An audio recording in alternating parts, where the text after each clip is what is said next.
Muy buenas tardes, mi nombre es Claudia Alejandra Villani Flores, estudiante de licenciatura en Educación Inicial de la Universidad de Tolima a Distancia.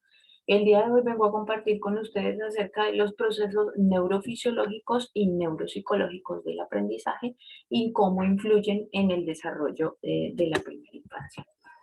Voy a compartirles entonces por aquí pantalla para que iniciemos con nuestra presentación. Muy bien. Entonces, para dar inicio a nuestra presentación, vamos a abordar primeramente lo que es la neurofisiología. Entonces, comprendemos que la neurofisiología es la rama de la fisiología encargada de estudiar el sistema nervioso, ya sea su estructuración y funcionamiento neuronal, sensorial y motor. Dentro del sistema nervioso encontramos el sistema nervioso central y el sistema nervioso periférico. El sistema nervioso central está conformado por el encéfalo, la médula espinal, los cuales son encargados del procesamiento de las acciones, decisiones, emociones y información sensitiva. El sistema nervioso periférico está conformado por receptores sensoriales, nervios sensoriales y ganglios, y son los encargados de la transmisión de impulsos nerviosos como respuesta.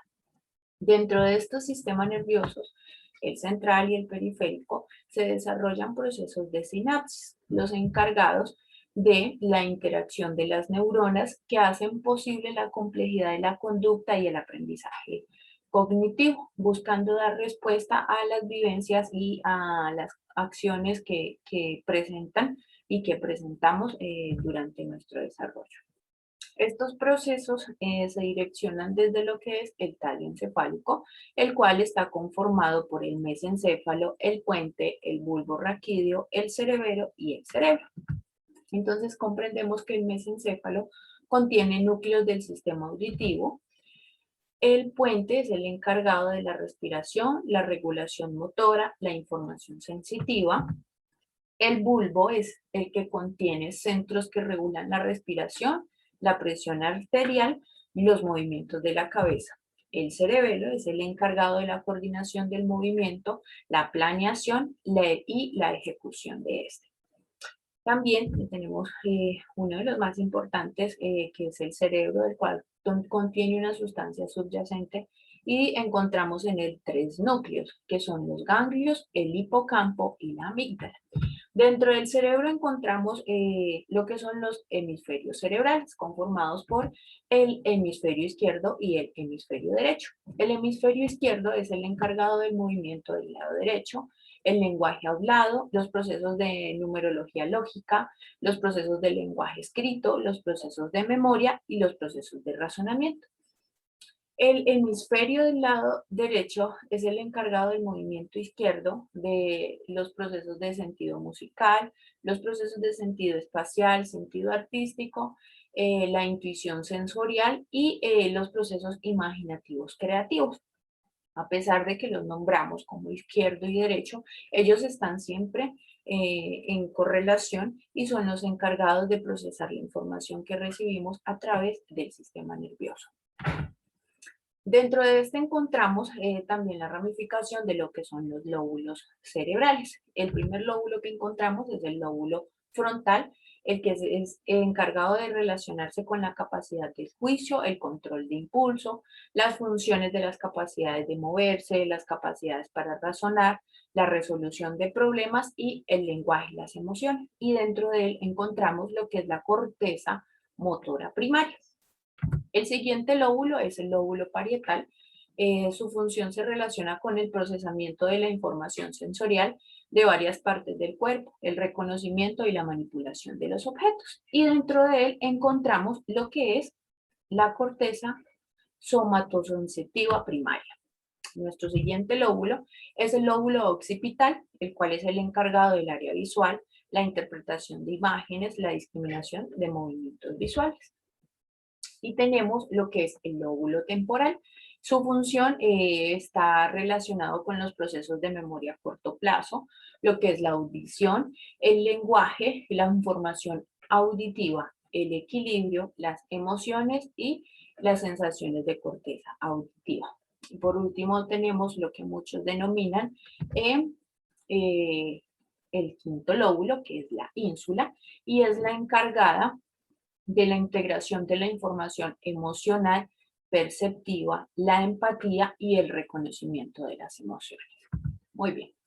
Entonces, hemos abordado el sistema nervioso y el sistema central, comprendiendo que el sistema nervioso central está conformado por el encéfalo, la médula espinal, y dentro del encéfalo encontramos lo que es el cerebro, el bulbo raquídeo. Ahora, el sistema nervioso periférico está conformado por dos sistemas, lo que es el sistema nervioso somático y el sistema nervioso autónomo. Comprendemos entonces que el sistema nervioso somático son los nervios sensitivos, los nervios motores y los nervios mixtos, sensitivos y motores. Y el sistema nervioso autónomo está conformado por el sistema nervioso parasimpático y el simpático. Estos dos son los encargados de la actuación y la regulación. Ejemplo, el sistema nervioso simpático es el encargado de enviar las respuestas nerviosas en cuanto a momentos de preocupación, en cuanto a momentos de peligro, se activa el sistema simpático, que es el encargado de actuar, de reaccionar. Después de que se ha activado el sistema simpático, viene lo que es la regulación y la homeostasis, encargado del sistema parasimpático. Entonces, después de que se activa el simpático, de que estamos en sentido de alerta, de que estamos en acción, viene, cuando ya ha pasado la reacción, aplica el sistema nervioso parasimpático, que es el encargado de regular. Entonces, podemos observar dentro del desarrollo de la neurofisiología todos los procesos internos que se desarrollan a través del sistema nervioso, el cual es el encargado de procesar todo tipo de información que obtenemos a través de los canales de las conexiones nerviosas que recibimos del cuerpo y se realizan los procesos cerebrales para dar una respuesta a ella. Entonces vamos a abordar ahora lo que es la neuropsicología. Comprendemos entonces que la neuropsicología es la encargada de comprender los componentes neurológicos de los procesos del aprendizaje para mejorar la educación. Esta rama se encarga de identificar los trastornos o las diferencias que puedan presentar o limitar el desarrollo académico, ya sean limitaciones emocionales, limitaciones cognitivas o limitaciones neuroanatómicas. Entonces, como estamos abordándolo desde el campo educativo, vamos a conocer un poco lo que es el aprendizaje.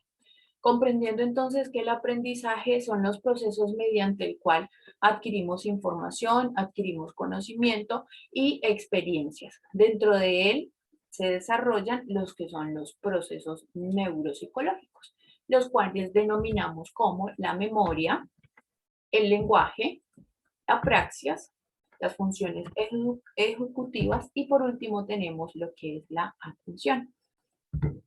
El proceso neuropsicológico de la memoria es el encargado y es el que nos permite el almacenamiento de la información. La ubicación de este es el lóbulo temporal y se clasifican en memoria sensorial, memoria de trabajo, memoria operativa, memoria a corto plazo, memoria lingüística, memoria episódica y memoria a largo plazo.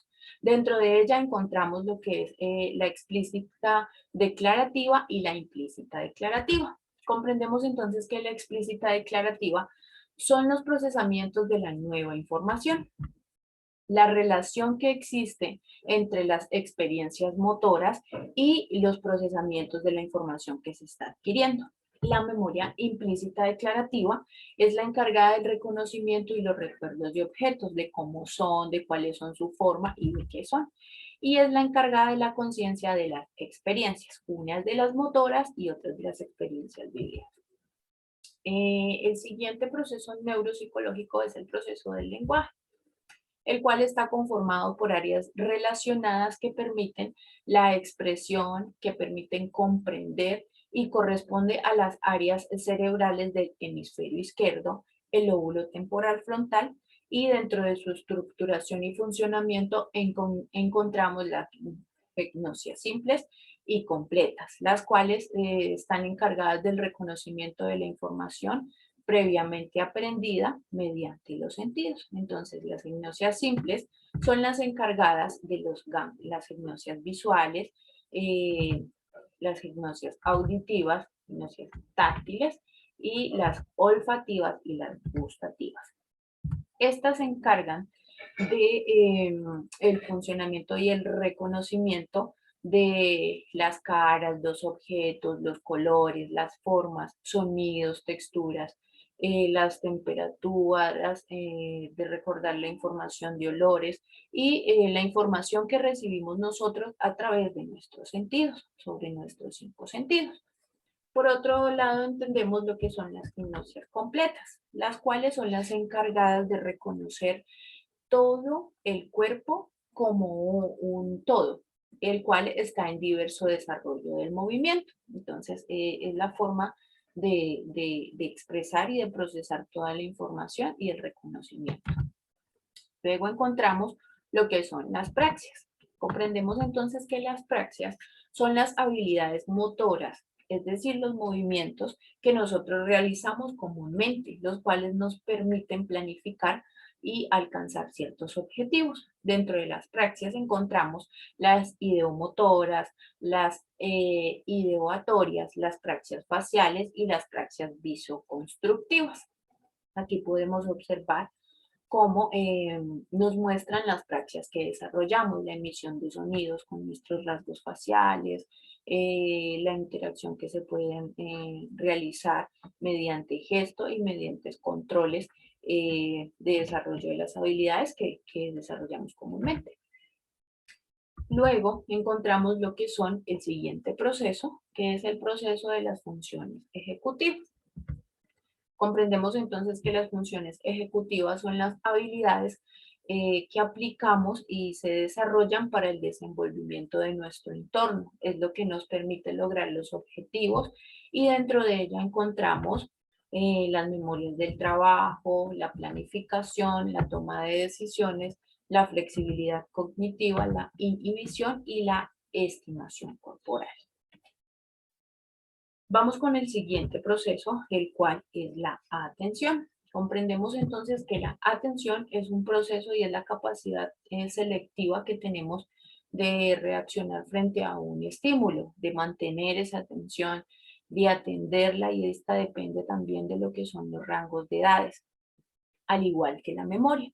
Entonces, los procesos que desarrollan de atención y de memoria no es lo mismo un niño de 2 años a un niño de 5 años. Estas están muy ligadas a las edades y van muy de la mano sobre los procesos neuropsicológicos del desarrollo de memoria, ya que si no tenemos una buena atención no podríamos estar desarrollando entonces los procesos de la memoria, que es la que nos permite procesar y guardar para después utilizar la información que adquirimos. Entonces, aquí podemos comprender cómo los procesos de la neurofisiología y la neuropsicología están interlineados. Porque lo que es la neurofisiología es el desarrollo interno, el desarrollo y el procesamiento de la información que adquirimos mediante nuestras vivencias. Y la neuropsicología son los procesos que se desarrollan para asimilar esa información. Estas dos ramificaciones dependen del sistema nervioso, de su funcionamiento, y son las encargadas de direccionar los procesos de aprendizaje, puesto que si en el sistema nervioso o en los procesos neurofisiológicos encontramos alguna falla, el proceso neuropsicológico va a estar en limitación o va a estar dependiente del daño que se pueda presentar. Entonces, cuando tenemos daños en los procesos neurofisiológicos es cuando aparecen lo que son los trastornos, trastornos de aspecto autista, Asperger, distorsión del aprendizaje, todas estas limitaciones que puede presentar en el desarrollo de la primera infancia. Por esto estas dos ramas van de la mano y son las encargadas de analizar, de seguir y de procesar la información que se está desarrollando y la información que se está adquiriendo, cómo los niños están aprendiendo, mediante qué formas lo están haciendo. Como lo podemos abordar anteriormente, el aprendizaje no es solamente limitaciones de que un docente imparta un conocimiento, sino de la forma en la que los niños perciben la información. Y no solamente es llenarnos de contenidos, sino mirar cuáles son los intereses de los niños, cuál es su forma de aprender, si es kinestésica, si es auditiva, cuáles son sus gustos, cuál es la habilidad que ellos poseen y por dónde podemos direccionar el aprendizaje, teniendo en cuenta que dentro de él se desarrollan procesos neuropsicológicos y neurofisiológicos que están muy de la mano con los procesos de aprendizaje y la forma en que se adquieren los contenidos. Muchísimas gracias. Eso es todo por hoy.